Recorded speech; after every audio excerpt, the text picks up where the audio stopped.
Donc, on va pouvoir poursuivre notre travail sur les accords. Bon, cette fois, on va passer à la deuxième partie de cette activité, vu qu'on a déjà fait les irrégularités du participe passé. Donc, on va passer à la deuxième partie qui porte sur les adjectifs de couleur. Donc, l'accord des adjectifs de couleur.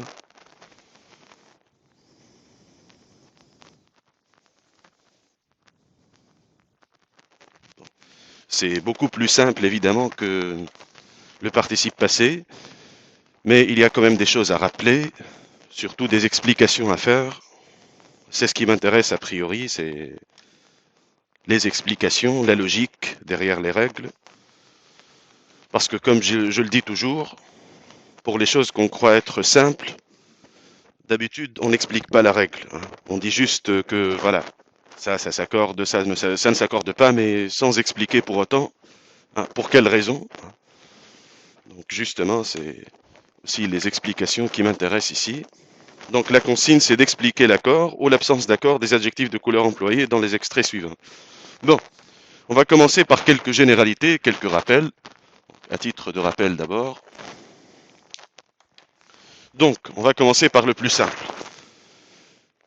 Les adjectifs de couleur, donc leur classe grammaticale. Il s'agit simplement d'adjectifs. Donc, en général, un adjectif, est-ce qu'il s'accorde ou ne s'accorde pas en genre et en nombre? En général. L'adjectif en général, comme classe grammaticale. Oui. Juste à titre de rappel. Oui. Il s'accorde évidemment, hein, n'est-ce pas?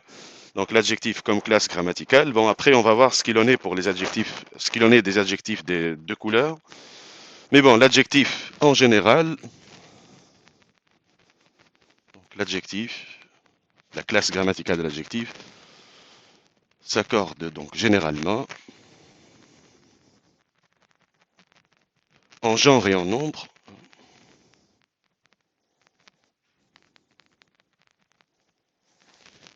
avec le nom, mais enfin, il n'y a pas que le nom, bien sûr. Vous savez, je pense qu'un adjectif peut aussi être utilisé avec un verbe de type attributif. Bon, c'est une autre affaire, mais bon, c'est toujours bien de rappeler ces choses. Donc, par exemple, avec un nom, bon, on prend n'importe quelle, enfin, une grande salle, etc. Bon.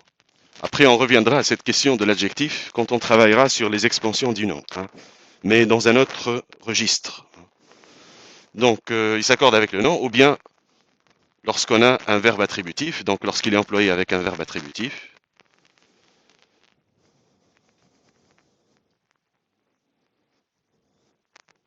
Ce sont les principaux emplois, en quelque sorte. Donc, oui. Ah, simplement une grande salle, hein, juste l'exemple, oui. C'est simplement l'exemple. Donc, ou alors avec un verbe attributif. Bon, qu'est-ce qu'un verbe attributif d'ailleurs?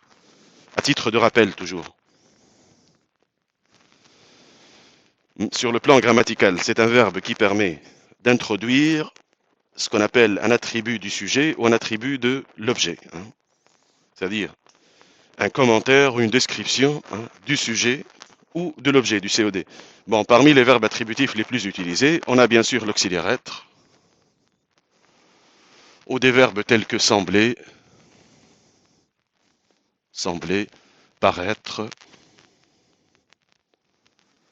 devenir. Parfois aussi des locutions comme passer pour,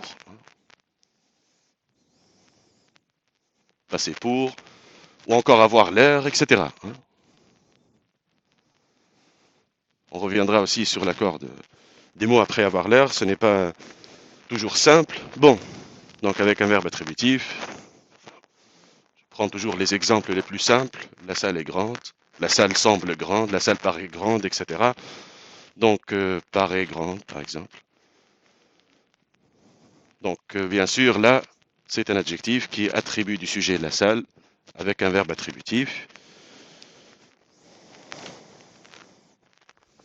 Donc, oui, juste à titre de rappel, même si nous, on va travailler surtout sur les adjectifs de couleur. Donc, verbe attributif, être, sembler, paraître, devenir, passer pour, avoir l'air, etc. Tous ces verbes sont dits attributifs. Ils permettent d'introduire soit un attribut du sujet ou un attribut de l'objet. Bon, maintenant, qu'en est-il justement de l'accord des adjectifs de couleur? Dans quel cas est-ce qu'ils s'accordent d'abord? Est-ce que vous pouvez me donner tout simplement des exemples d'adjectifs de couleur qui s'accordent et me dire pourquoi surtout?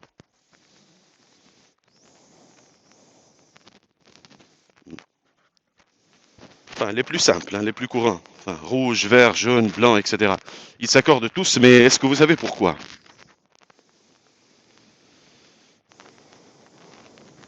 Quelle est l'explication derrière cela? C'est en comparaison avec les autres adjectifs en fait.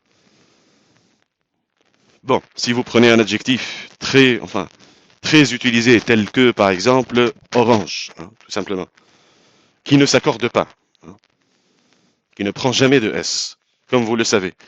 Bon, est-ce que vous pouvez m'expliquer pourquoi orange, on va faire l'inverse? Pourquoi orange ne s'accorde pas, par exemple?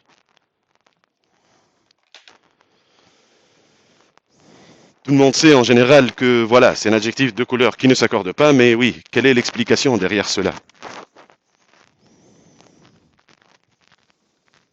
Oui,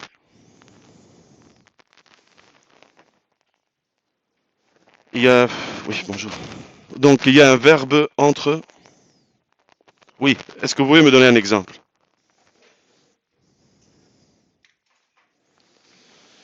Oui, mais ce verbe, on pourrait l'appeler un verbe attributif, n'est-ce pas? Oui, il y a une autre explication qui est plutôt d'ordre rhétorique, stylistique. Ce sont des choses bien simples, mais voilà l'explication justement.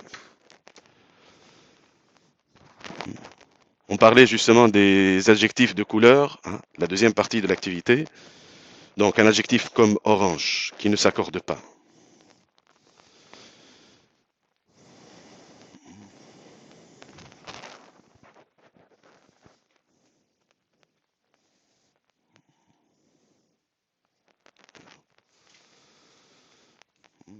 Un objet ou des objets orange, enfin orange, ça ne prend jamais de S. Bon, quelle est justement l'explication? Elle est d'ordre stylistique, comme je disais. C'est-à-dire que derrière cela, il y a un phénomène que nous avons déjà pu voir quand on a travaillé ensemble sur l'accord du participe passé, hein, spécialement sur les irrégularités. Donc il y a quand même un lien, hein, entre les deux activités. C'est le phénomène de l'ellipse en fait, n'est-ce pas? Le phénomène de l'ellipse. Bon, je m'explique.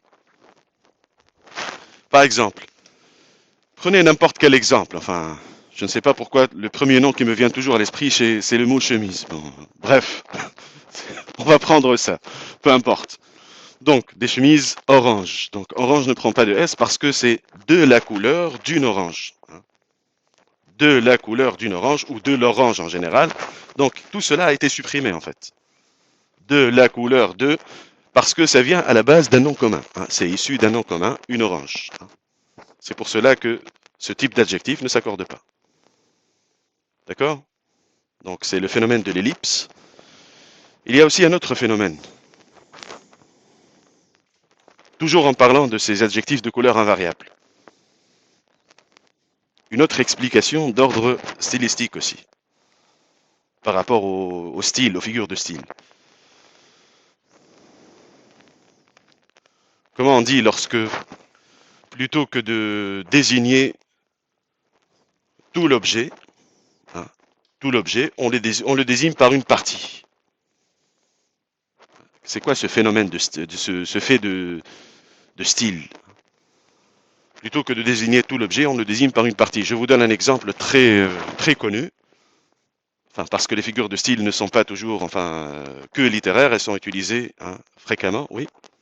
Une métonymie, très bien. Une métonymie ou bien une synecdoque aussi. Hein. Synecdoque, métonymie, je vais noter ça après.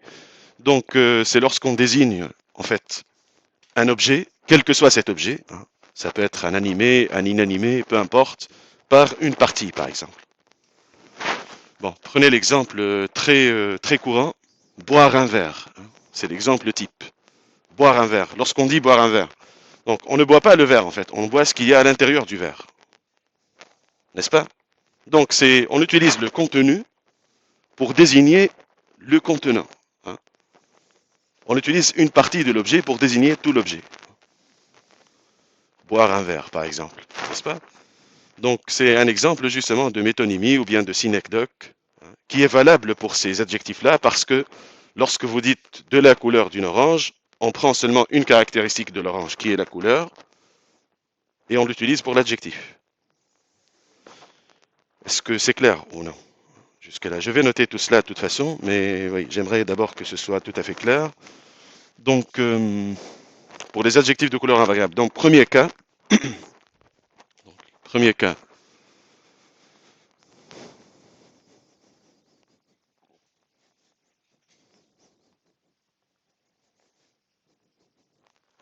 c'est lorsque vous avez tout simplement un adjectif qui est issu, hein, qui vient d'un nom commun à la base, hein, qui vient d'un nom commun, comme orange. Bon, bien entendu, il y a des exceptions dont on va parler. Donc, les adjectifs de couleur invariable, donc d'abord, lorsque l'adjectif est issu, hein, il vient d'un nom commun, il est issu d'un nom commun,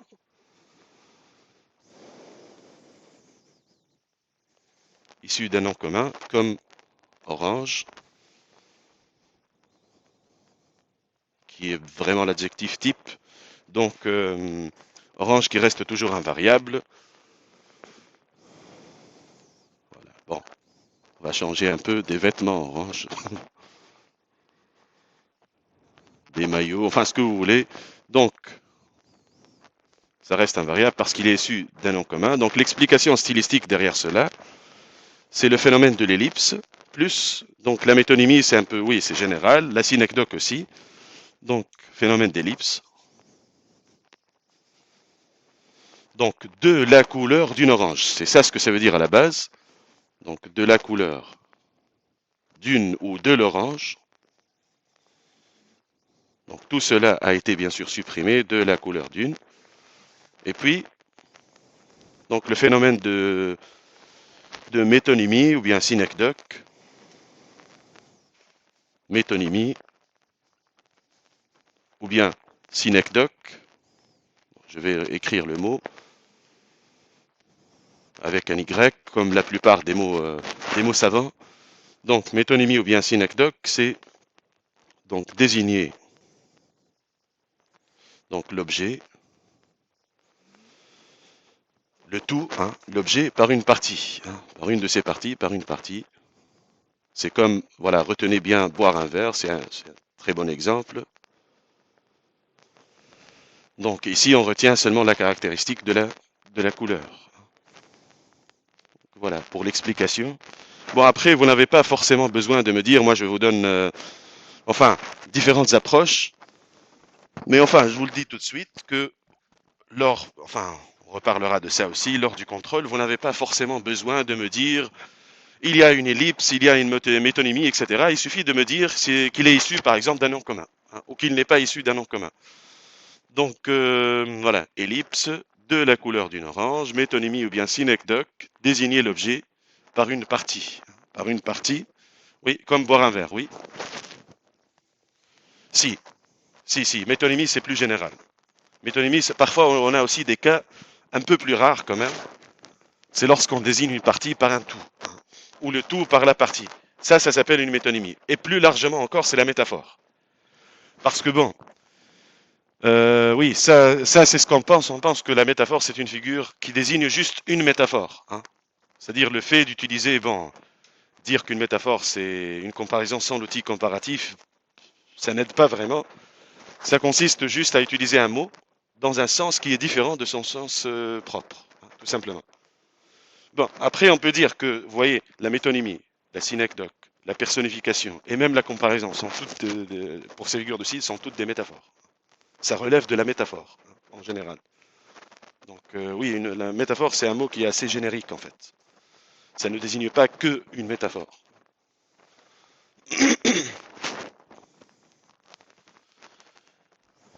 Oui, enfin, désolé encore une fois pour l'écriture. Donc, voilà le premier cas où l'adjectif de couleur ne s'accorde pas. Le deuxième cas maintenant, qui suit un peu la même logique, c'est lorsque vous avez un adjectif de couleur de quel type? Prenez des adjectifs tels que euh, bleu ciel, gris clair, etc. Ce sont des adjectifs de quel type? Des adjectifs qui ne sont pas simples, qui sont composés, hein, tout simplement. Donc, pour les adjectifs de couleur composée, donc il reste aussi invariable. Hein, bleu ciel, par exemple, etc. Ça ne prend jamais de S parce que c'est la même logique que pour les premiers adjectifs. Bleu ciel, c'est-à-dire d'un bleu qui rappelle la couleur du ciel, etc. Hein, n'est-ce pas? Donc il y a toujours cette logique d'ellipse en fait. Donc le deuxième cas où l'adjectif de couleur reste invariable, c'est lorsque nous avons affaire à des adjectifs de couleur composés. Donc l'adjectif de couleur composé,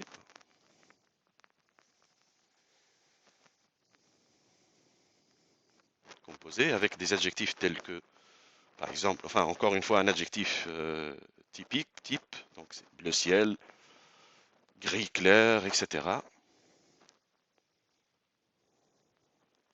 Donc, ces adjectifs restent invariables parce qu'ils sont composés. Hein. Ce ne sont pas des adjectifs simples. Donc, est-ce que vous avez des questions sur cela d'abord?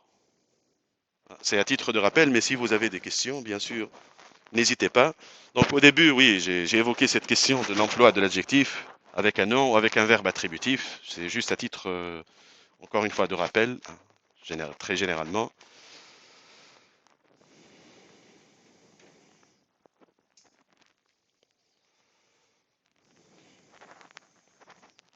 Parce qu'après, nous, on aborde l'accord des adjectifs de couleur, mais non la fonction de l'adjectif.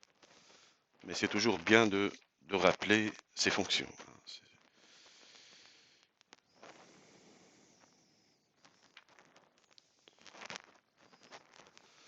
Donc, bien sûr, on va voir les cas où les adjectifs de couleur maintenant s'accordent. S'accordent ou bien sont variables en genre et en nombre.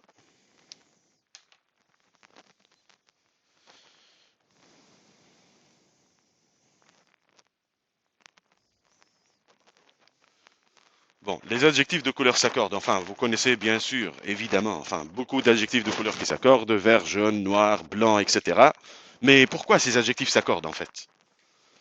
Si on les compare avec ce type 1, issu d'un nom commun.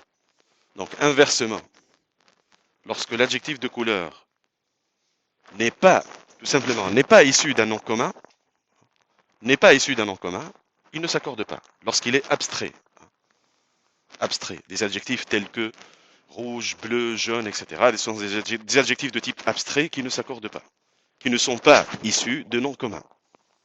Donc dans ce cas, ils s'accordent. Parce qu'ils ne supposent pas la présence d'une ellipse, ni d'une métonymie, etc. Donc pour ce cas-là, s'accordent tout simplement lorsqu'ils ne sont pas issus d'un nom commun, ne sont pas issus de noms communs, on peut mettre au pluriel, de noms communs, enfin avec les adjectifs très courants, vert, bien sûr vert, verte, S, etc. Donc blanc, noir, etc.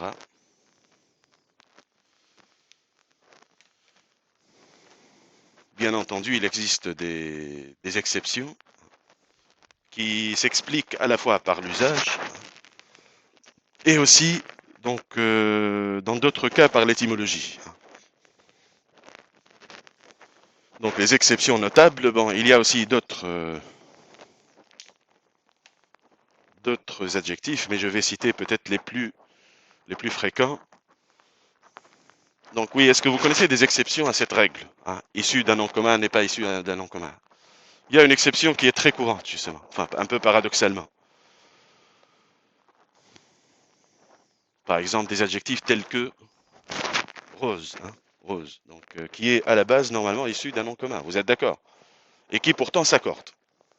Bon, maintenant, comment l'expliquer? Comme je vous l'ai déjà dit, donc d'abord, ça s'explique par l'adjectif en lui-même sur le plan sémantique. C'est-à-dire que rose, comme adjectif, n'est pas aussi enfin en tout cas dans l'esprit par rapport à cette question hein, que j'ai évoquée avec vos camarades hier, donc la question du signifiant et du signifié. Si vous avez déjà une idée sur ce fameux débat, hein, le signifiant et le signifié, c'est-à-dire le signifiant étant hein, le mot qu'on utilise pour désigner un objet, n'est-ce pas? Le signifiant étant l'objet lui-même. Donc le signifié c'est l'objet, le signifiant c'est le mot qu'on utilise ou les lettres qu'on utilise. Donc bien sûr, des linguistes tels que de Saussure, Ferdinand de Saussure, ont démontré que le rapport entre le signifiant et le signifié, entre le mot qu'on utilise et la chose qu'on désigne, hein, est arbitraire. Il n'obéit pas, à vrai dire, à une logique. C'est-à-dire, si vous dites un arbre, une table, etc., euh, enfin, ces réalités, ces objets-là, on peut les désigner tout à fait autrement dans d'autres langues, hein, n'est-ce pas? Donc le mot, autrement dit, ne contient pas ou ne rend pas compte, sur le plan même philosophique, de l'essence de la chose, hein, ne rend pas compte de l'objet tel qu'il est. Donc c'est ce fameux débat. Donc oui, il y a aussi ce vers de Shakespeare dans Roméo et Juliette, par exemple. Hein, une rose hein, embaumerait tout autant sous un autre nom. Hein. Même si on cesse de l'appeler une rose, elle garderait toujours hein, son parfum, etc. Donc l'essence des choses n'est pas contenue dans les mots. Bon, pourquoi je vous dis ça?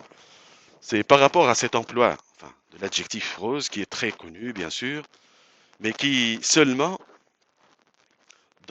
par rapport à cette question de signifiant signifié, n'est pas aussi spécifique que orange. Donc pour des raisons d'usage, justement, il y a des exceptions notables telles que bon, rose ou encore pourpre, pourpre, très rouge, pourpre, hein, rose, pourpre, mauve, fauve, etc. sont quand même des exceptions. Bon, il y en a d'autres, bien sûr, parce que la pourpre aussi, c'est un tissu à la base. Hein. Ça vient normalement d'un nom commun, et pourtant, ils s'accordent. Ce sont quelques exceptions voilà, que je mets devant un astérisque. Et ce n'est pas, je l'ai déjà dit, ce n'est pas, enfin, beaucoup disent Astérix, enfin, c'est pas un Astérix, ni un Obélix, hein, c'est un astérisque. Hein. Donc, oui, mais c'est un phénomène très courant, vous savez, dans la formation de la langue, d'inverser les lettres. C'est même un phénomène qui a permis à la langue d'évoluer, à la langue française d'évoluer. Je vous donne un exemple, oui, juste comme ça pour, enfin, élargir un peu. Donc, vous avez l'exemple de la métathèse, ce qu'on appelle une métathèse. C'est l'inversion des lettres. Métathèse. C'est un mécanisme qui a permis de former des mots, en fait. Par exemple, fromage, le mot fromage.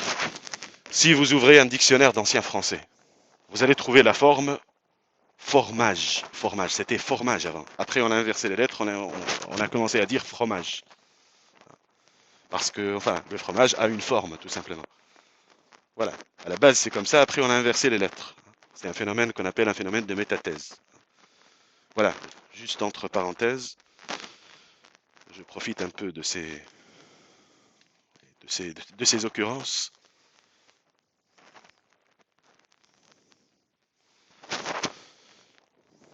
Bon, oui, est-ce que c'est clair jusque-là?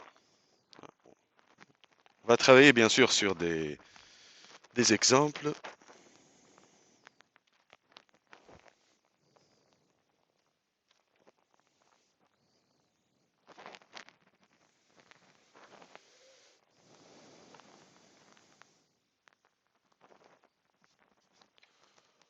Bon, je pourrais peut-être effacer cette partie-là, hein, si vous avez fini de prendre note. Hein. Oui, c'est, je vous laisse.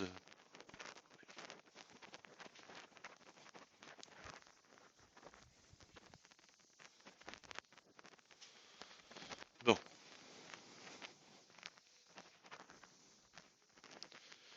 on va passer bien entendu aux exercices d'application, enfin au seul exercice d'application. en utilisant bien sûr ces règles pour justifier l'accord ou l'absence d'accord des adjectifs de couleur. Donc, oui, le premier extrait.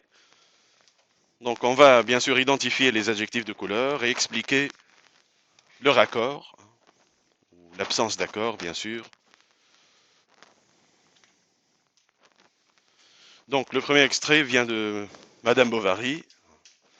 Donc, le soir, principalement, quand son quinquet est allumé et que les bocaux rouges et verts qui embellissent sa devanture allongent loin, sur le sol, leurs deux clartés de couleur, s'entrevoit l'ombre du pharmacien accoudé sur son pupitre. Donc, c'est le passage, bien sûr, dans lequel vous avez la première description du pharmacien Homais dans le roman, qui apparaît comme une ombre, comme un spectre, justement, comme un spectre qui domine la scène, qui va dominer tout le roman par la suite, n'est-ce pas? Avec sa parole exubérante, il n'arrête. Le propre de Homais, c'est qu'il ne s'arrête jamais, il n'arrête jamais de parler, il parle tout le temps. Donc c'est un personnage qui va dominer le roman par la suite, et qui domine d'ores et déjà cette scène. Juste, oui, comme ça, pour contextualiser un peu les choses. Bon, sinon, pour les adjectifs de couleur ici, qu'est-ce qu'on a?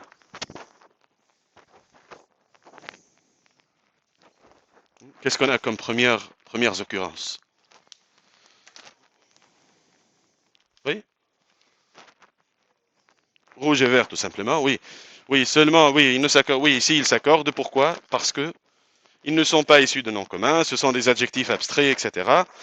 Donc, oui, comme je l'ai dit à vos camarades, il y a un passage justement sur ces adjectifs abstraits dans Gargantua de Rabelais, que je vais essayer de déposer sur votre espace de cours. Donc, c'est un passage de Rabelais dans lequel il s'interroge sur le sens de ces adjectifs, justement. Bon, bref, je le déposerai comme fiche de lecture. Mais sinon, donc rouge et vert.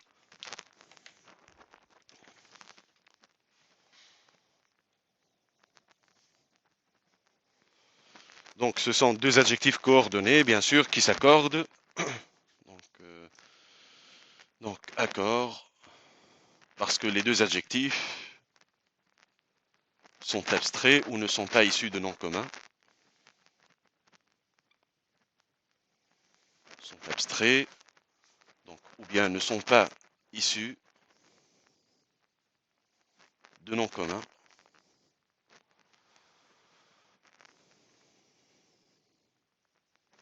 De noms communs. Bon, on va quand même utiliser cette occurrence pour faire une petite remarque qui me semble intéressante. Donc ici, nous avons les bocaux rouges, rouges et verts. Bon, rouge et vert au pluriel. Est-ce qu'il est possible d'écrire les bocaux rouges et verts au singulier? Et pourquoi?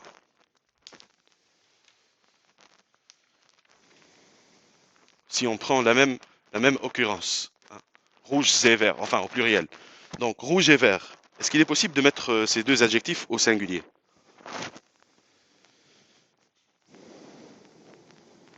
Hmm? Oui, pourquoi? Quelle est l'explication? Oui, bon, regardez. Bon, c'est une raison, oui, ça dépend en fait de la représentation de l'objet, c'est-à-dire des bocaux rouges et verts au singulier. C'est-à-dire, ces bocaux contiennent à la fois du rouge et du vert. Du rouge et du vert. Mais rouge et vert, c'est-à-dire il y a des bocaux rouges et il y a des bocaux verts. Donc pour les adjectifs de couleur coordonnée, donc il est possible parfois de mettre ces adjectifs au singulier lorsque on désigne justement, ça désigne une partie de l'objet. Ça désigne, c'est-à-dire rouge et vert au singulier, c'est-à-dire qu'ils contiennent du rouge et du vert. Rouge au pluriel et vert. Soit il y a du rouge, soit il y a du vert. Donc il est possible aussi, pour les adjectifs de couleur coordonnée avec la conjonction de coordination et, de mettre les adjectifs au singulier. Donc là, par exemple, si on met au singulier, rouge et vert, c'est-à-dire qui contiennent donc à la fois du rouge et du vert. Donc le et ici, la conjonction de coordination et, donc c'est ce qu'on appelle un et inclusif. Un et inclusif. Et inclusif. Bon, je m'explique. Oui, donc hier, quand on a discuté de cela avec vos camarades, l'idée m'est venue justement peut-être d'aborder l'accord puisqu'on travaille sur l'accord, d'aborder une autre fois l'accord du verbe avec plusieurs sujets. Justement, en fonction de cette notion. Les et en français, on peut avoir des et inclusifs, des et exclusifs. Je m'explique. Donc, si vous dites rouge et vert, inclusif, c'est-à-dire ça inclut les deux, tout simplement. Mais rouge et vert au pluriel, c'est un et exclusif. Soit rouge, soit vert, exclusif. Oui, parce que c'est un peu naturellement, donc on croit toujours que le et est inclusif, alors que ce n'est pas le cas. Même chose pour le ou d'ailleurs. D'où ces subtilités pour l'accord du verbe avec plusieurs sujets. Donc en français, nous avons principalement trois types de et, ET, conjonction de coordination et. Nous avons un et inclusif, un et exclusif et ce qu'on appelle un et de relance. Qu'est-ce qu'un et de relance? C'est un et qui est utilisé en tête de phrase. Vous avez point et virgule, par exemple. Et en tête de phrase, ça s'appelle un et de relance. C'est pour relancer l'énoncé en quelque sorte. Donc oui, je profite justement de ça. J'ouvre une petite parenthèse sur les types de ce et. Par exemple, on a le et inclusif. Ça correspond à un plus, n'est-ce pas? Et inclusif. Ou bien le et exclusif, c'est un moins si vous voulez. Inclusif, exclusif, moins. Ou bien vous avez ce qu'on appelle dans la syntaxe le et de relance. Enfin, vous lisez bien sûr beaucoup de textes littéraires et ce n'est pas rare, ce n'est pas du tout rare d'avoir et en tête de phrase comme ça. Donc c'est ce qu'on appelle justement un et de relance. Un et de relance. Donc les types de ce et. Oui, dites-moi. Oui, bien sûr, oui. Donc le et, regardez. Le et inclusif d'abord, parce que ça se comprend en rapport avec ça. Le et inclusif, c'est un et qui inclut les deux éléments ensemble. Comme regardez, rouge et vert, des bocaux rouge et vert, c'est-à-dire qu'ils contiennent à la fois du rouge et du vert. Les deux. Mais rouge et vert, bon, je marque un peu l'accord. Rouge et vert. Donc, où il y a à la fois, soit du rouge, soit du vert. Donc c'est exclusif. Vous voyez ce que je veux dire? Donc, et pour le et de relance, c'est un et en tête de phrase. Qui n'est pas du tout rare, comme je vous disais, dans un texte littéraire. D'ailleurs, puisque vous travaillez sur Flaubert, il y a un article, vous avez Monsieur Dufour, il vous a certainement parlé de cela. Donc, il y a un article de Proust, Marcel Proust, qui s'intitule Sur le style de Flaubert. Style, Proust met style entre guillemets. Sur le style de Flaubert, qui est aussi disponible en ligne, etc. Enfin, facile à trouver. Marcel Proust, oui, une petite référence pour vous, parce qu'il est question de cela, justement.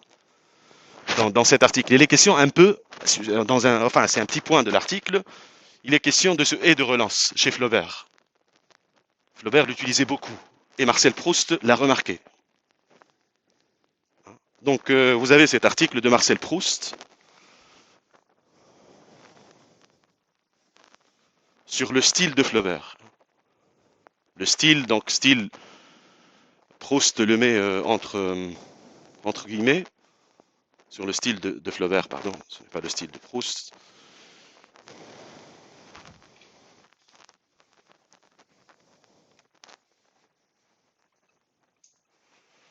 Donc, dans lequel, justement, il est question de ce et de relance chez Flaubert.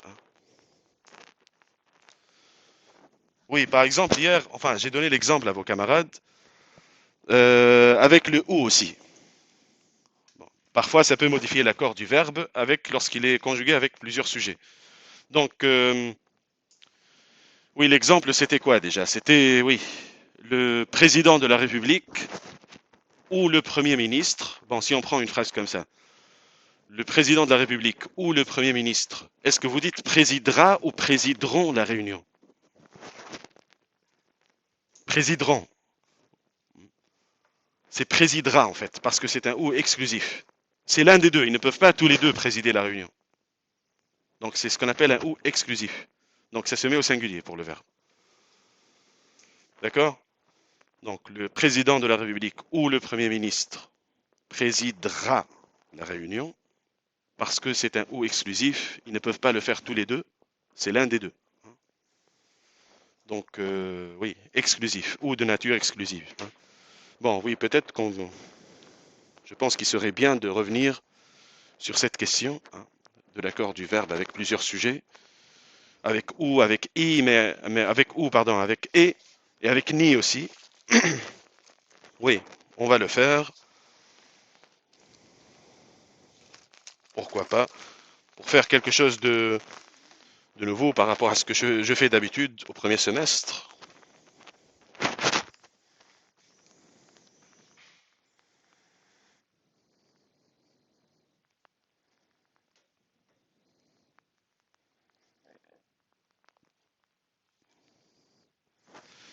Donc, bon, voilà.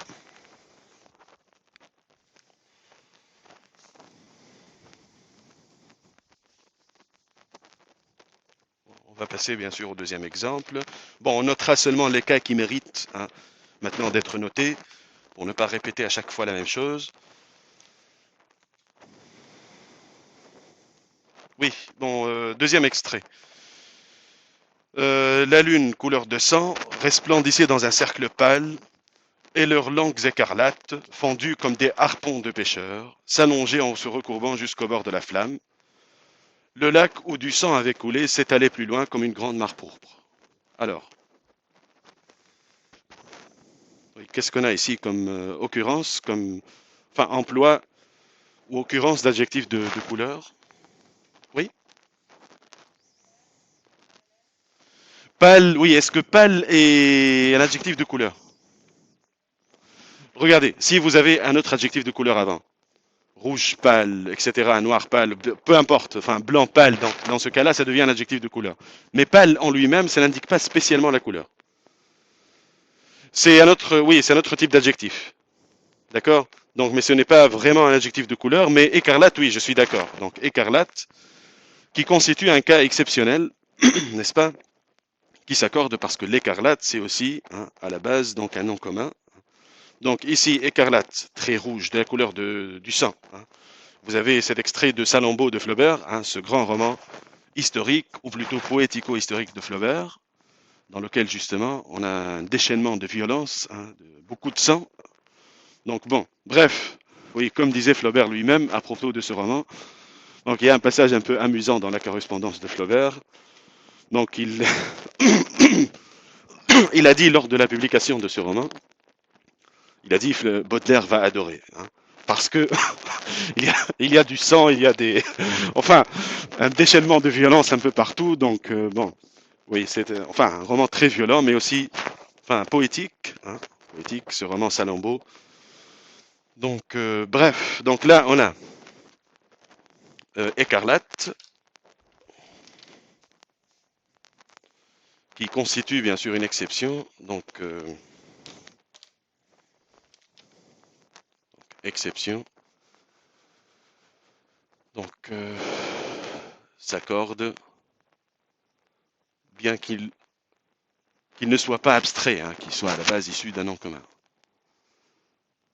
Qu'il ne soit pas abstrait. Oui, vous avez un autre adjectif de ce type, justement dans le même extrait.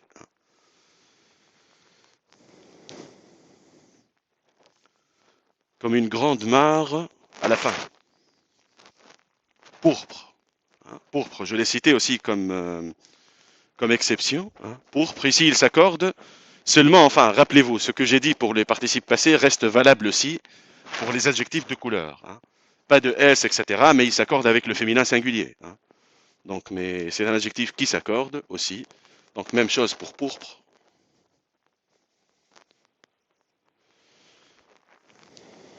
qui est un adjectif de couleur.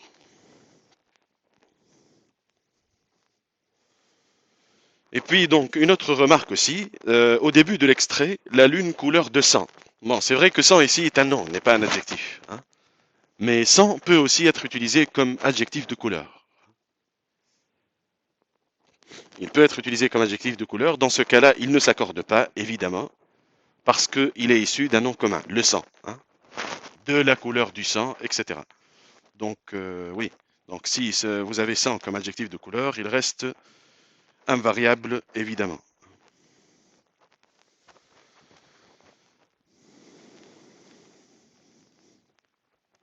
Oui, bon, le troisième extrait de Zola.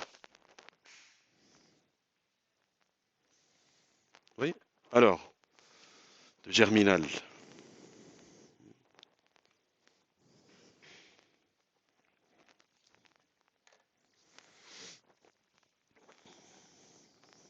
Qu'est-ce qu'on a comme occurrence? Devant lui, il retrouvait bien le Voreux, dans un pli de terrain avec ses bâtiments de bois et de briques, le criblage goudronné, le beffroi couvert d'ardoises, la salle de la machine et la haute cheminée d'un rouge pâle, tout cela tassé, l'air mauvais. Donc, le Voreux, bien sûr, étant cette mine, hein, enfin, que Zola appelle le Voreux parce qu'elle dévorait, hein, symboliquement, hein, les mineurs, les travailleurs, qui étaient nombreux à y mourir. Donc, oui, est-ce qu'on a une occurrence ici?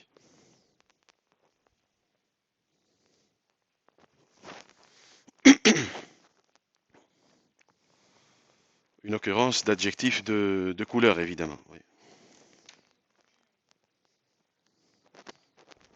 Qu'est-ce que vous pensez de rouge pâle? Est-ce qu'il est utilisé comme adjectif ou non dans l'extrait? D'un rouge pâle.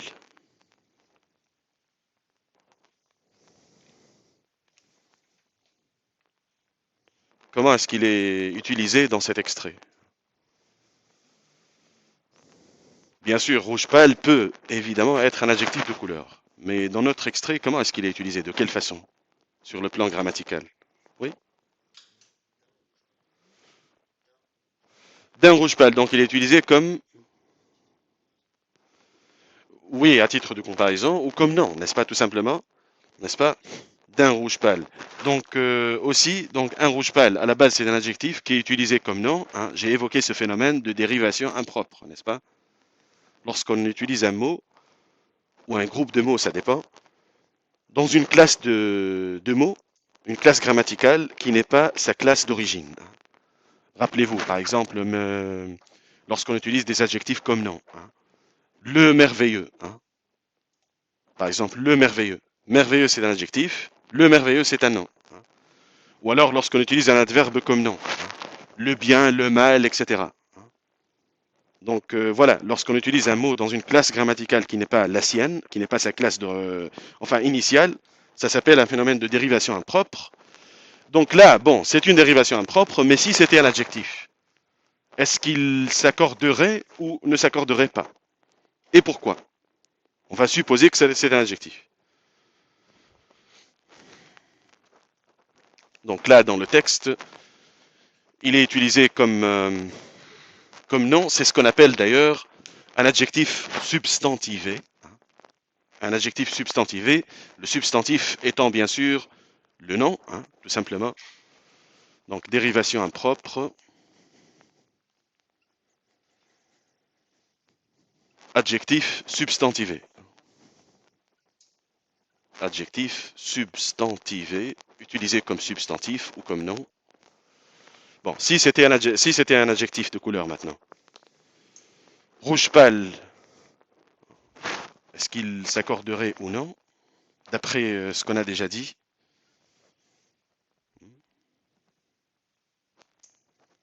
Rouge pâle.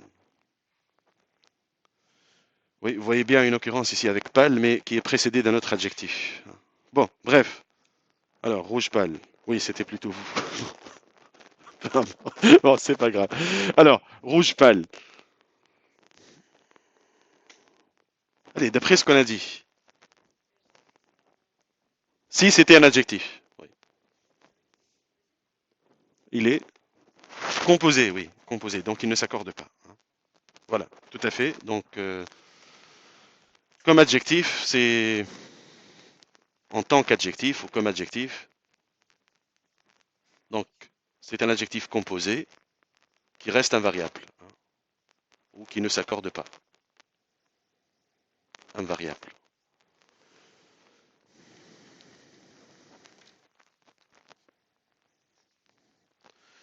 Oui, il y a un autre nom dans l'extrait qui peut tout à fait être utilisé comme adjectif de couleur, c'est ardoise. Parfois, on l'a aussi comme adjectif de couleur. Oui, dites-moi. Le? Oui, tout à fait aussi. Oui, également. Oui, bien sûr. Donc oui, il y a beaucoup de noms qui peuvent être utilisés comme adjectifs de couleur. On a parlé de dérivation impropre, etc. Mais c'est un peu normal parce que justement, ces adjectifs invariables sont à la base issus de noms. Donc oui, voilà.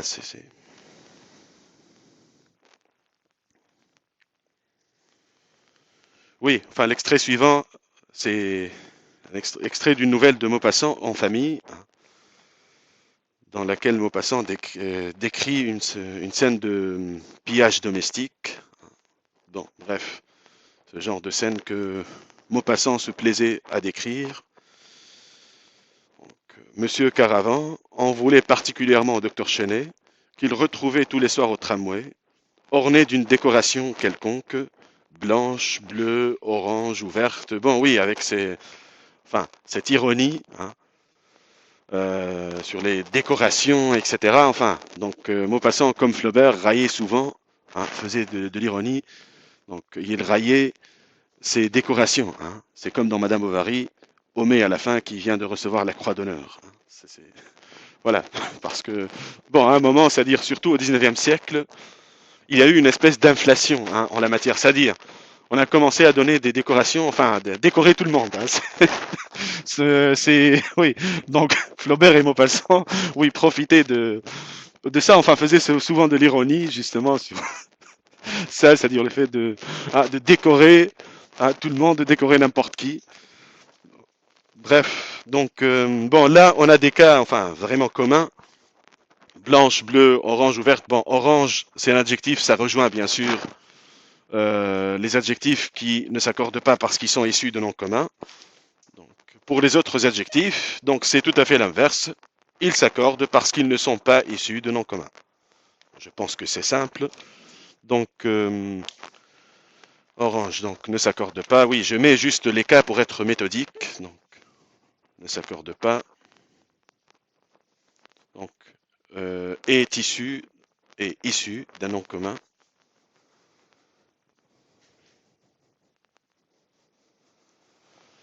Issu. Donc avant, en ancien français, on avait le verbe issir. Issir, exit. Donc on a aujourd'hui en français, en anglais, on a exit. Donc sortir, mais en français, on a sortir plutôt. Donc, mais avant, on avait en ancien français le verbe issir.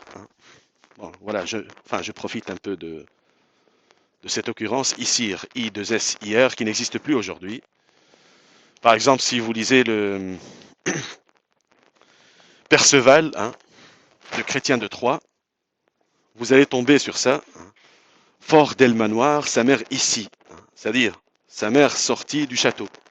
C'est ça ce que ça veut dire. Fort del manoir, fort de, ça veut dire hors de. Fort del manoir, sa mère ici. C'est-à-dire sa mère sortie, au passé simple, du manoir. Bref, donc ne s'accorde pas pour orange. Les autres, bien entendu, blanche, bleue, etc. Bon, des cas très communs. Verte, donc inversement, donc s'accorde parce qu'ils ne sont pas issus d'un nom commun. Ils ne sont pas issus de noms communs au pluriel. Bon, ils ne sont pas issus de noms communs.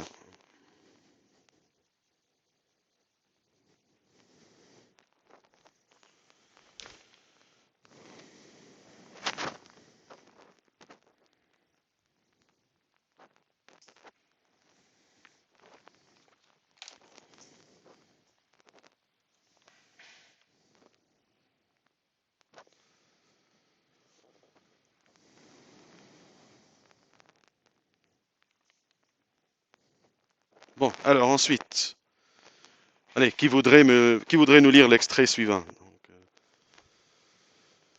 toujours de Maupassant, donc la maison Tellier. Oui?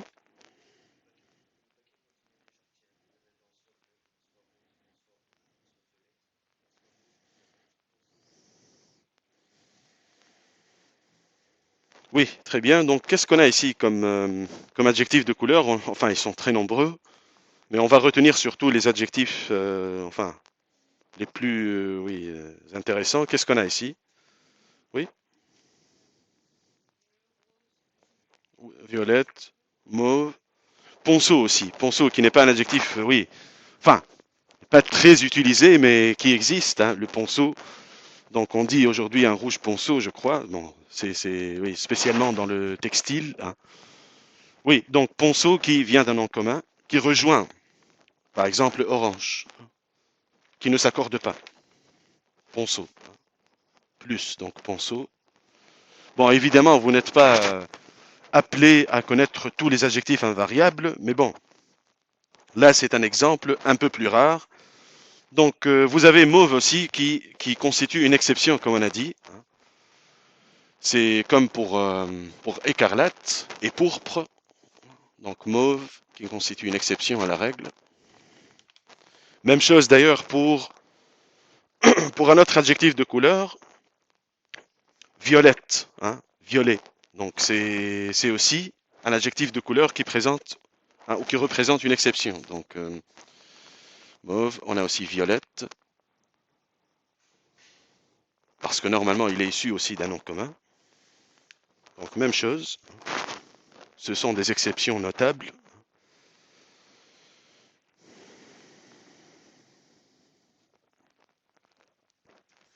Oui, donc formé par deux amours enlacés et dorés. Donc ça pourrait vous faire penser un peu, dans Madame Bovary, à la description, hein, de la maison du notaire, hein, avec cette statuette ironique, enfin c'est cette description ironique de la statuette, enfin justement des amours enlacés, etc. C'est comme pour railler enfin justement les amours de Madame Bovary plus tard. Bon, bref, donc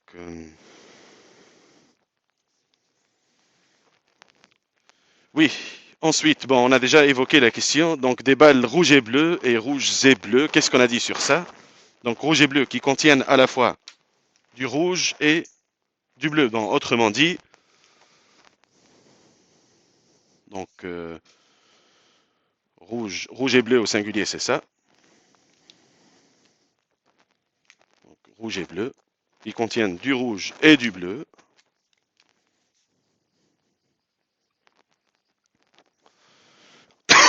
Pardon. Donc rouge et bleu et rouges et bleus, c'est soit rouge, soit bleu. Donc le et inclusif, hein.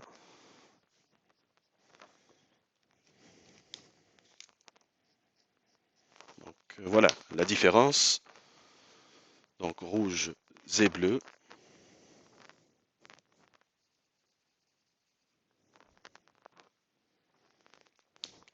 Donc rouge et bleu, donc et inclusif et exclusif.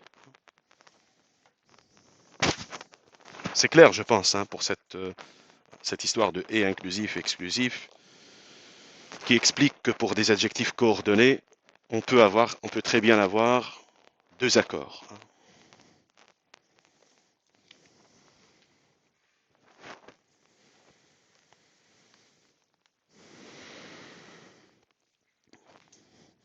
Oui, il nous reste une seule occurrence, enfin, oui, enfin deux phrases plutôt.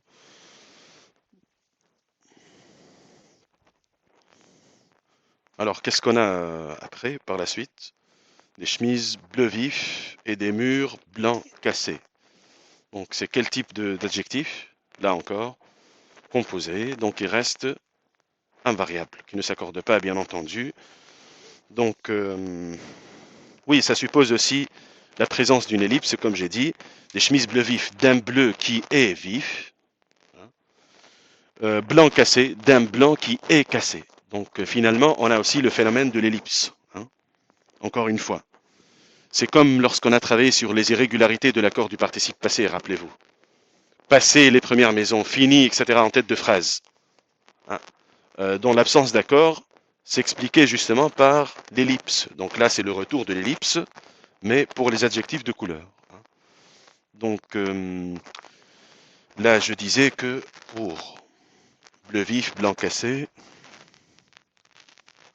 donc ça rejoint rouge pâle, par exemple. Hein. C'est la même justification. Donc adjectif de couleur composée. Donc bleu vif. Enfin, si vous voulez analyser un peu, c'est d'un bleu qui est vif. C'est voilà, tout cela a été supprimé en fait d'un qui est, donc ellipse. Bleu vif, même chose pour blanc cassé.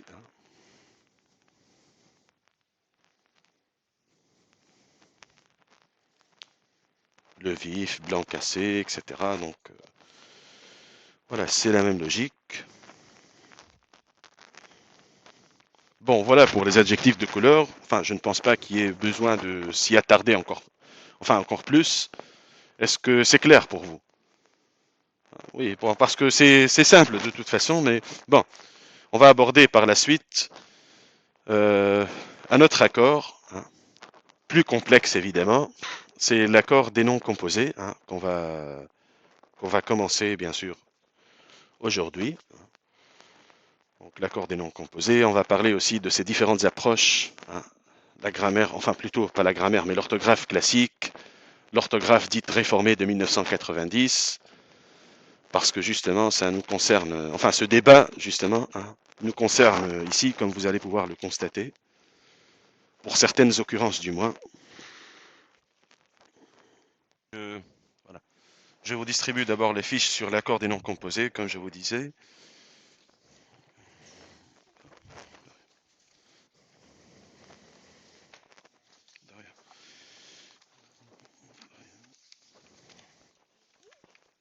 Ah, oui, donc il y a 2 pages.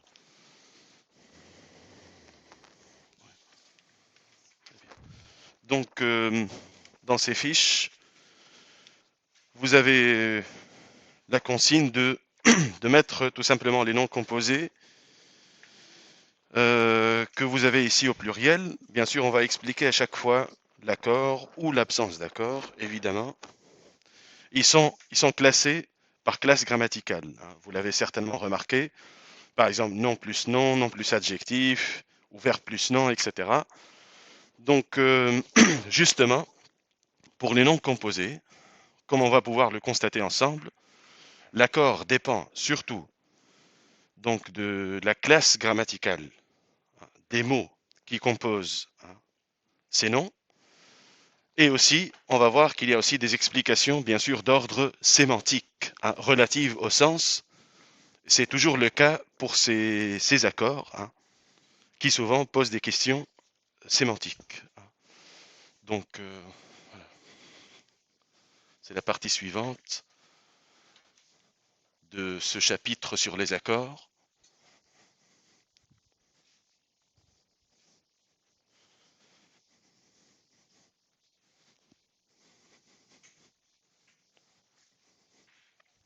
Donc, l'accord des noms composés.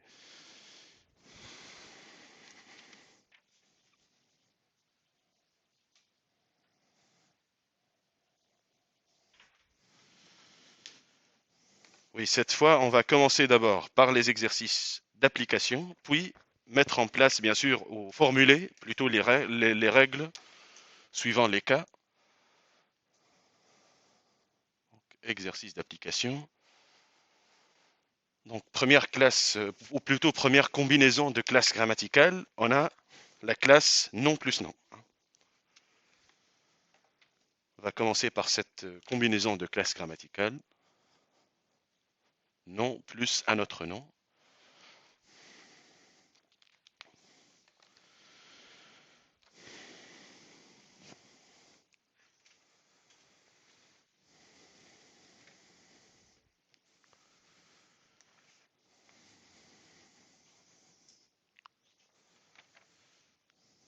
Donc, enfin, regardez un peu ces noms composés. On va les mettre au pluriel. On va, enfin, les mettre au pluriel, ce n'est pas systématique. Oui, on va les mettre au pluriel pour justifier l'accord et l'absence ou l'absence d'accord à chaque fois. Donc, bon.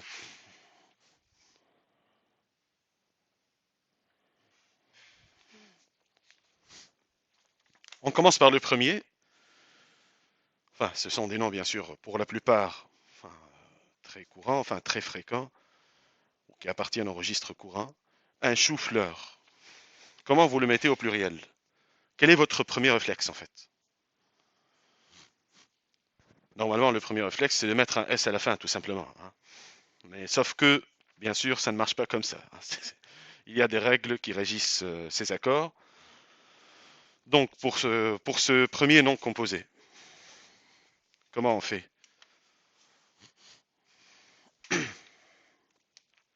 Au pluriel, ça donne quoi?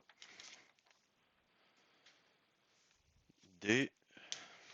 Et bien sûr, enfin, bien sûr, pourquoi? On commence d'abord par l'accord.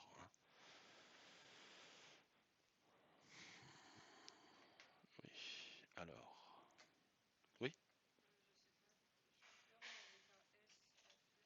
S à fleur, d'accord. Et chou, qu'est-ce qu'on en fait? Oui. On lui met un X aussi. Donc les deux noms s'accordent en fait. Des choux-fleurs, chou avec un X, fleur avec un S. Bon, pourquoi? La règle générale, hein, je dis bien générale parce qu'on va avoir bien sûr d'autres cas, hein. La règle générale, c'est lorsque vous avez deux noms dans un nom composé, hein, qui se suivent, les deux s'accordent en fait. Le premier nom et le deuxième nom, hein, comme ici, hein. Donc au pluriel, ça donne quoi? Ça donne des choux, chou à la fin X, fleur à la fin S, on accorde les deux noms, hein. Donc c'est le cas vraiment le plus général. Donc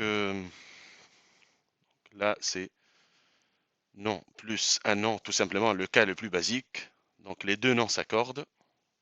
On va voir bien sûr les autres cas. Les deux se mettent au pluriel.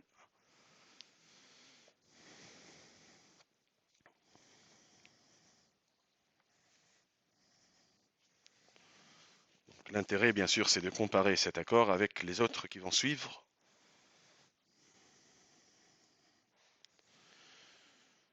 Oui, par exemple, le nom suivant, c'est, enfin, qui vient d'une phrase de Madame Bovary. Il y a dans le seau de loup, parmi les herbes, de longs roseaux à feuilles coupantes. Bon, quel est le nom composé d'abord? C'est, bien sûr, seau de loup, hein, n'est-ce pas? Bon, une petite remarque quand même. Bon, pour la question des tirés, etc. Généralement, on a des tirés dans les noms composés. Mais parfois aussi, on peut avoir des noms composés sans tirer, hein. Ce n'est pas indispensable. D'ailleurs, pour certains noms composés, il y a à la fois la graphie, hein, l'orthographe avec des tirés et l'orthographe sans tirer, hein. Ça dépend des noms, en fait. Donc, pour saut de loup, comment vous faites? Au pluriel, comment on l'orthographie?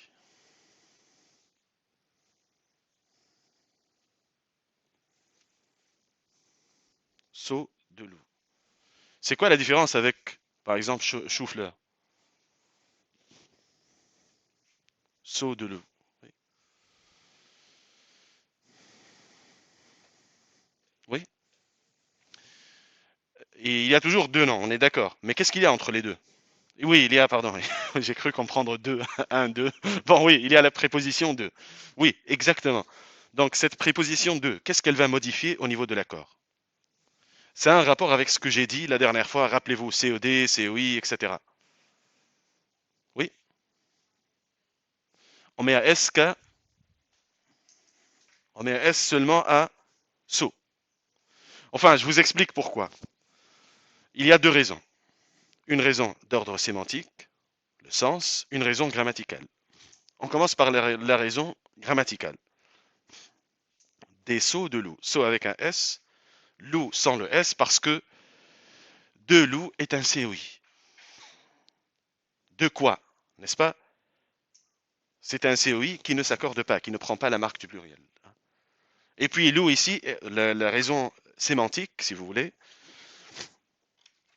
c'est que loup est un nom à sens, ce qu'on appelle un nom à sens générique. général. C'est le loup en général. Hein. Donc ici, deux raisons. Donc, de loup est un COI.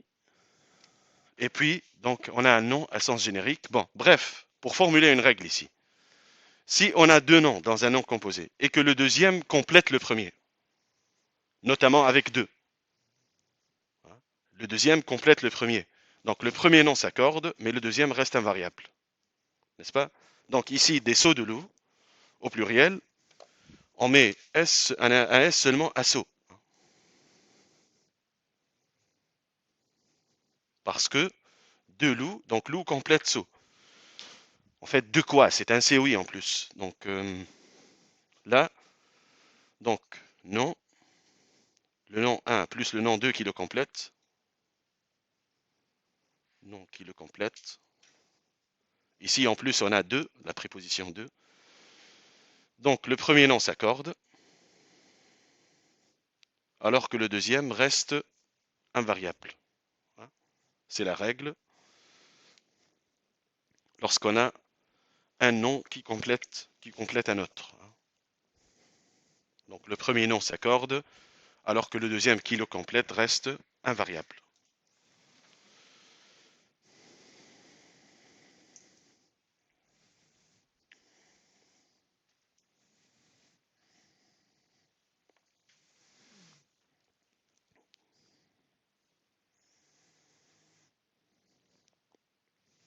Oui, à la lumière justement de cette règle, hein, qu'est-ce qu'on fait du nom composé qui va suivre?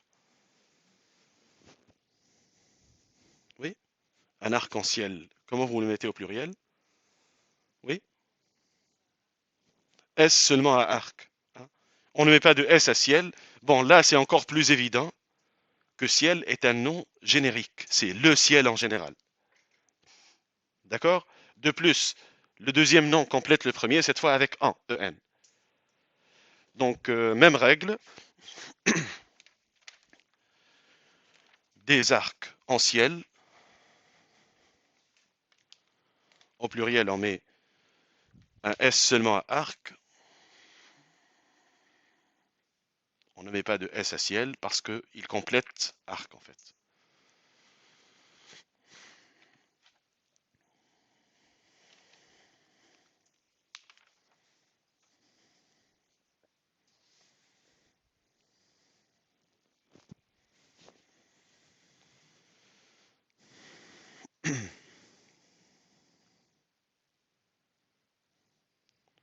Oui, un chef-d'œuvre.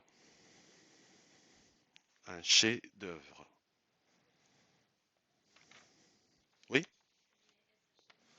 exactement, même chose. Un chef-d'œuvre, donc on met un S à chef seulement. Chef, bien entendu, qui, enfin, s'il y a des classiques parmi vous donc qui vient de Kaput, hein, donc c'est un cas régime de chief. Bon, bref. Donc, en tout cas, S seulement à chef parce que œuvre complète chef. Donc même règle. Hein. Chef-d'œuvre.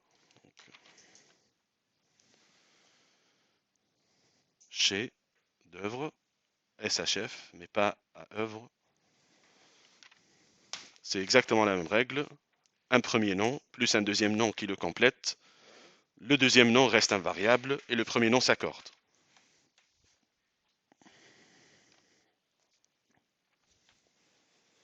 Oui, le cas suivant est peut-être un peu plus subtil, bien qu'il soit que ce soit un nom composé qui est, enfin, qui appartient tout à fait au registre courant.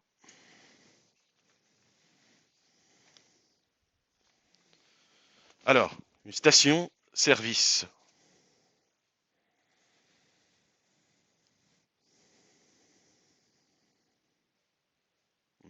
Qu'est-ce qu'on fait de ce nom composé? Oui, tout à fait. Pourquoi? De service ou pour le service. Hein. Donc là, on a un deuxième nom qui complète le premier, mais avec une ellipse. N'est-ce pas? Avec, justement, on revient à l'ellipse. Vous voyez que ça revient dans, dans tous les accords. Oui, moi, ce qui m'intéresse, c'est aussi ça. Hein, c'est les phénomènes qui reviennent, hein, les notions qui reviennent dans tous les accords à peu près. Donc là, encore une fois, on a une ellipse. Des stations-service, S à station seulement parce que c'est des stations de service ou pour le service, n'est-ce pas? Donc le deuxième nom complète bien le premier.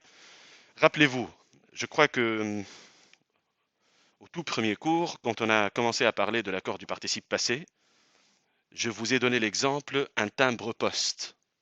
Vous vous rappelez? Donc un timbre-poste, c'est exactement le même cas. Timbre-poste, c'est un timbre de poste. Seulement on a une ellipse de la préposition de.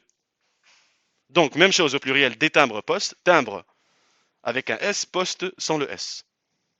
D'accord? De plus, sur le plan sémantique, station-service pour le service en général. Donc c'est un nom à sens générique, encore une fois. D'accord? Donc là, c'est le même cas, mais je vais quand même faire la remarque que là, il y a une ellipse. Donc station-service au pluriel, c'est.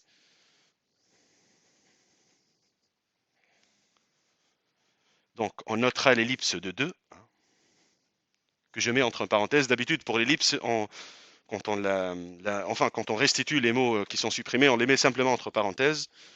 Donc station-service, c'est station de service ou pour le service. Donc on notera ici l'ellipse de la préposition, de. C'est exactement comme par exemple des timbres-postes. Timbre avec un S, poste sans le S. Deux postes.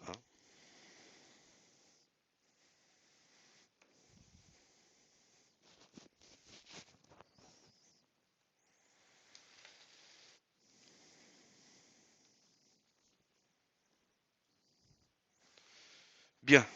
Donc, est-ce que c'est clair jusque-là? Voilà. Toujours pour cette première combinaison de nom plus nom.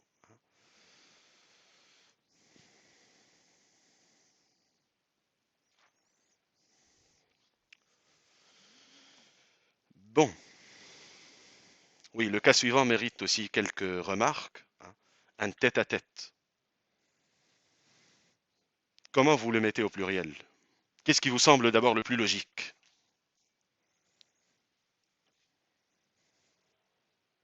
Oui? Pardon? Un S à la première tête ou la deuxième? Au premier, oui, au premier, au deuxième? Pourquoi?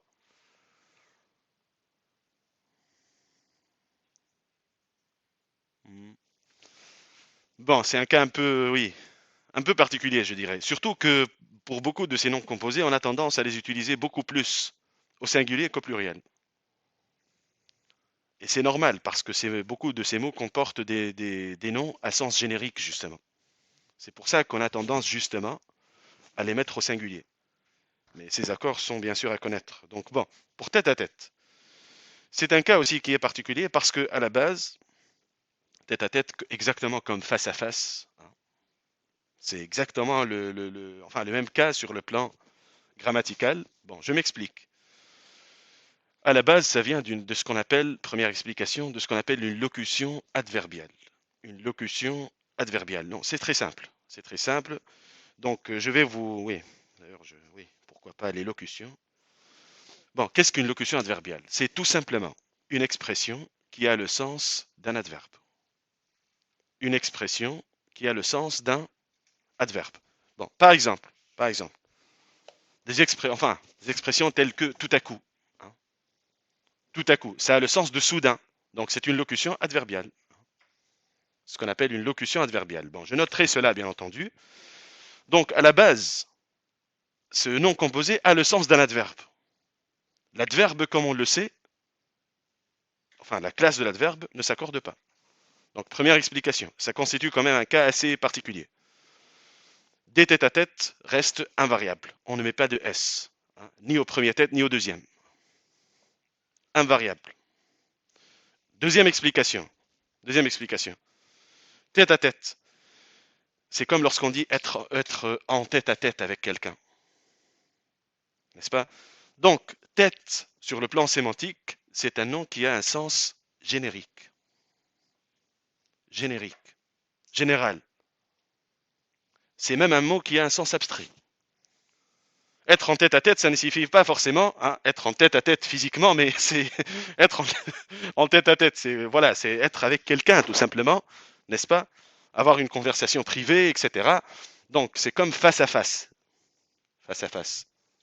tête à tête. Donc ça vient à la base d'une locution adverbiale plus tête, face en des sens qui sont génériques. Donc ce sont des cas qui sont quand même un peu particuliers. Est-ce que c'est clair pour tout le monde? Pour cette question de tête à tête. Donc, pour tête à tête, bon, je vais noter les remarques nécessaires. Donc, au pluriel, donc, aucun accord. Donc, tête à tête. Les deux noms restent invariables. Bon, première explication. Donc, ce nom composé, il vient ou il est issu d'une locution adverbiale. Locution, c'est une expression en général. Locution adverbiale, c'est-à-dire une expression qui a le sens d'un adverbe. Expression qui a le sens d'un adverbe.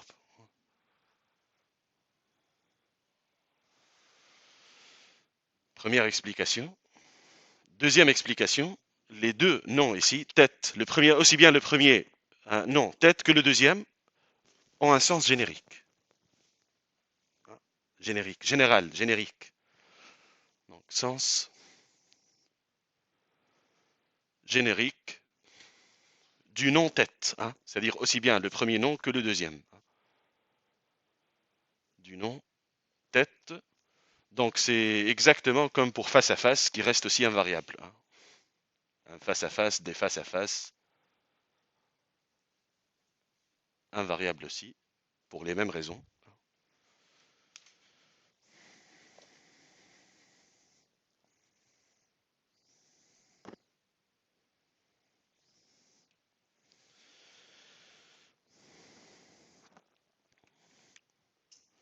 Oui, est-ce que... Oui, bon, on va passer peut-être au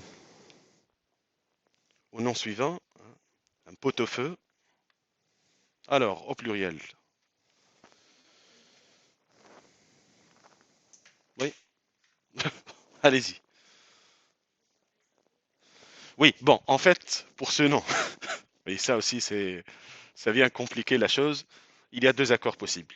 Soit on met effectivement un S à pot. Moi, je penche pour cet accord-là, parce que ça respecte les règles qu'on a déjà vues. C'est-à-dire, le deuxième nom, en fait, complète le premier s'accorde, le deuxième reste invariable.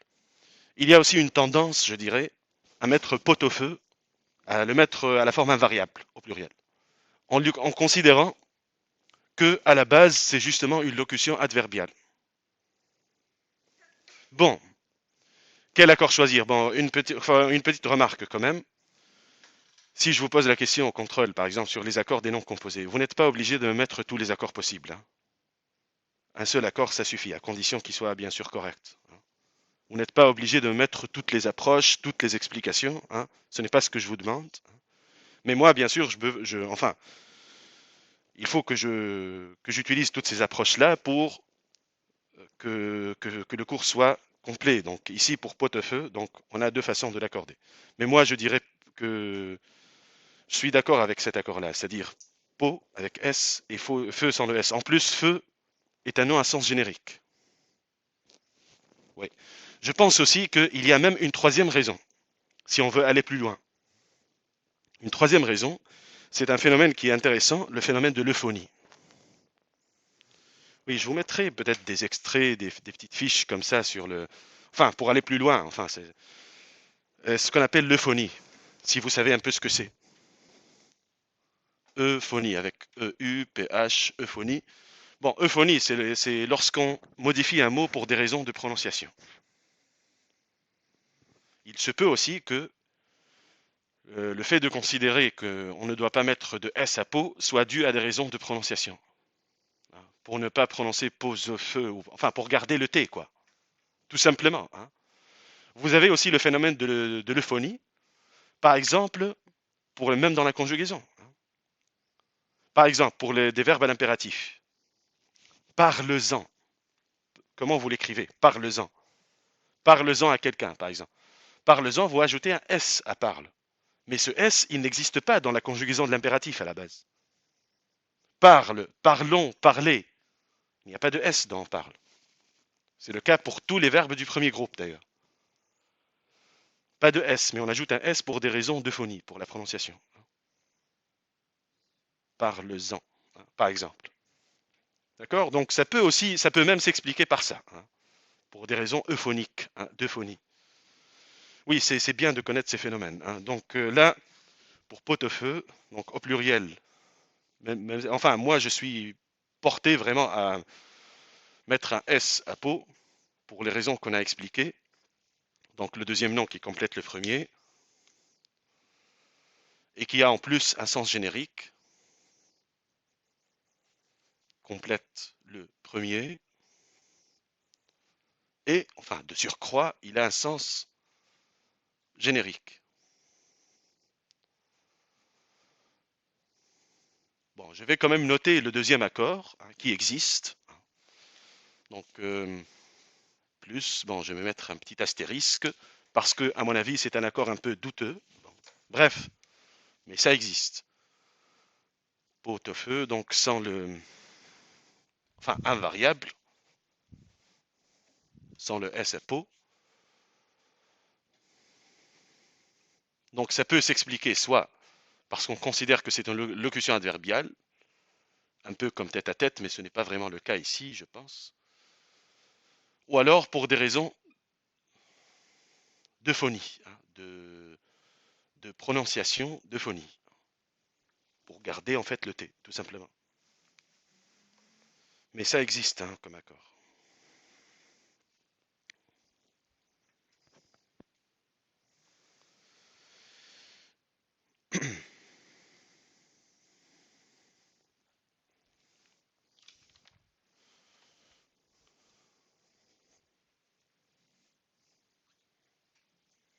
Oui, on va terminer avec les deux cas qui restent pour cette fois. Donc, un auteur-compositeur.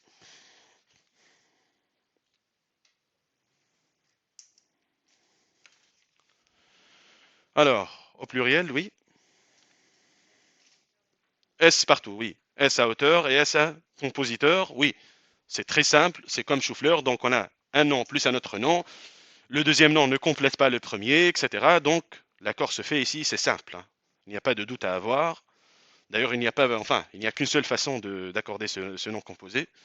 Donc, auteur-compositeur, c'est comme chou-fleur, en fait. S partout. Bon, il reste aller-retour.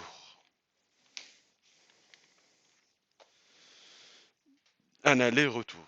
Oui, encore une fois, c'est un nom qu'on a tendance à utiliser plus au singulier qu'au pluriel, justement. Alors, des allers-retours. Comment vous l'orthographiez? Et si possible, pourquoi? Oui. SO2. Moi, je suis d'accord. Un aller, un retour. En plus, aller, c'est vrai qu'à la base, c'est un verbe. Seulement, rappelez-vous, encore une fois, dérivation impropre. C'est un verbe qui est utilisé comme nom. On dit bien un aller simple. Verbe, certes, à la base, mais qui est utilisé comme nom. Moi, je suis d'accord avec vous. Seulement, je tiens quand même à vous dire que pour aller-retour, il y a toutes sortes de bizarreries. Ah oui, c'est inévitable. Donc, il y en a qui mettent un S seulement en retour. Il y en a qui ne mettent pas de S du tout. Mais à mon avis, cet accord-là, avec S à aller, S à retour, est le plus correct. Assurément. Parce que aller, c'est une dérivation impropre, c'est un nom, finalement. Donc, il n'y a pas de raison pour ne pas mettre de S. Voilà. Et puis, le deuxième nom ne complète pas vraiment le premier. Donc, des allées. Oui, parfois, oui, Oui, il y a peut-être que certains considèrent que, parce que j'ai trouvé cette orthographe, ça m'a un peu intrigué. Je me suis dit, mais pourquoi? Pourquoi ne pas mettre un S par exemple à aller, ne pas le mettre à retour, ou faire l'inverse, le retour d'un aller? Peut-être que certains considèrent qu'il y a un complément. Mais non, en fait, non, non, non. Il y a deux noms. Un aller, c'est quand même différent d'un retour. Le deuxième ne complète pas le premier. Et en plus, le premier, c'est un verbe qui est utilisé comme nom. Il n'y a absolument aucune raison de ne pas les accorder, hein. C'est pourquoi, enfin, c'est d'ailleurs quand on dit un aller simple. Des allées simples, des allées simples. Vous mettez S à aller aussi, hein. Donc pourquoi ici ne pas mettre de S? Ça semble un peu bizarre. Donc des allers-retours. Vous voyez ici, on a encore une fois une dérivation impropre. C'est un verbe qui est utilisé comme nom. C'est le retour de ce phénomène, hein, de dérivation impropre.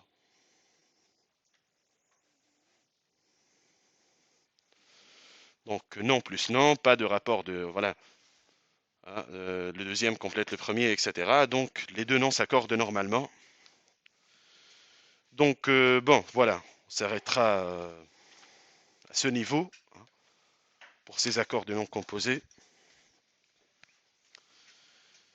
Et puis donc pour le groupe de la semaine prochaine, donc il commencera à partir de la deuxième classe grammaticale. Donc je vous conseille bien sûr de suivre le cours sur Célène, parce que bon, malheureusement on n'a pas d'autre choix.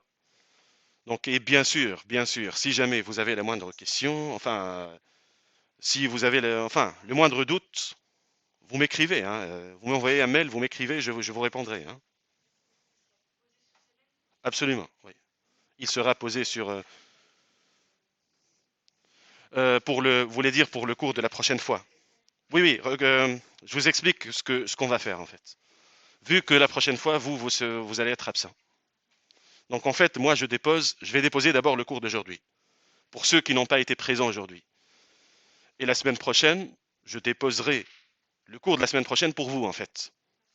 Donc il faut l'écouter sur Célène. Et puis, bien sûr, me poser des questions si vous en avez, etc.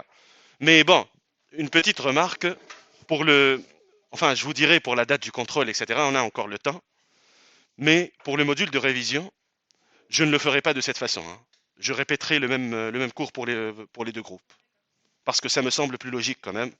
Je ne vais pas enfin couper la révision en deux. Donc voilà, hein, pour que tout le monde puisse accéder à ce module de révision, hein. Au revoir. Au revoir.